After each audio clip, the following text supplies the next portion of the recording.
Hi friends, please subscribe to Amravati Media and press the bell icon for more latest updates.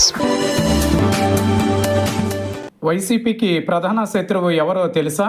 రాజకీయాలలో ప్రత్యర్థులను గుర్తించడం సులువు, సొంత పార్టీలోని శత్రువుల్ని పసిగట్టడం కష్టం. ఒకవేళ ఫలానా వ్యక్తుల వల్ల రాజకీయంగా నష్టపోతున్నామని గుర్తించే లోపే జరగాల్సింది జరిగిపోయి ఉంటుంది. అయితే వైసీపీలో విచిత్రమైన పరిస్థితిని చూడొచ్చు.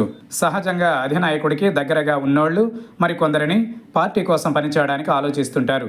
వైసీపీలో మాత్రం అందుకు భిన్నమైన వాతావరణం కనిపిస్తోంది. ఒకవైపు కూటమి పాలనపై వ్యతిరేకత ఉందనే ప్రచారం క్రమంగా పెరుగుతోంది. మరోవైపు వైఎస్ జగన్ నాయకత్వంలో పనిచేయడానికి ఇప్పటికీ సొంత పార్టీలోని కొందరు భయపడుతున్నారు. అలాగే క్షేత్రస్థాయి నుంచి ఇలాంటి భయాందోళనల్ని వైసీపీ శ్రేణుల్లో చూడొచ్చు.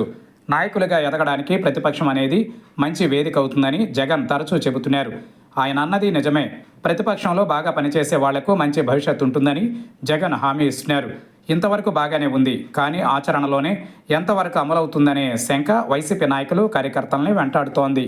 జగన్ను సీఎంగా చూడాలనే తపనతో 10 ఏళ్లు కష్టపడ్డామని, తీరా అధికారంలోకి వచ్చిన తరువాత కనీసం పలకరించే దిక్కు లేదని ఆవేదన వ్యక్తం చేస్తున్నారు.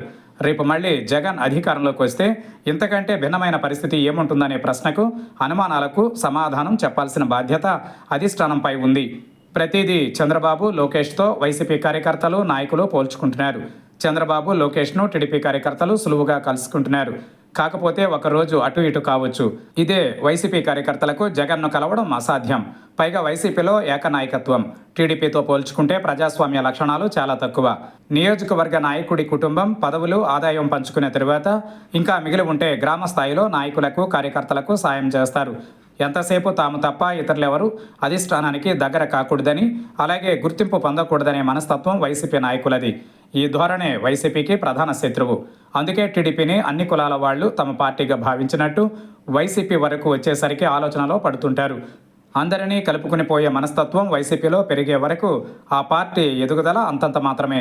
ఇప్పుడైనా కూటమి తనకు తానుగా తెచ్చుకున్న వ్యతిరేకత కారణంగా వైసీపీలో జోష్ కనిపిస్తోంది. అంతే తప్ప ఆ పార్టీ పెద్ద నాయకులు చేసిందేమీ లేదు. ఇప్పటికైనా వైసీపీ తన స్వభావాన్ని సంస్కరించుకోవాల్సిన అవసరం ఉంది.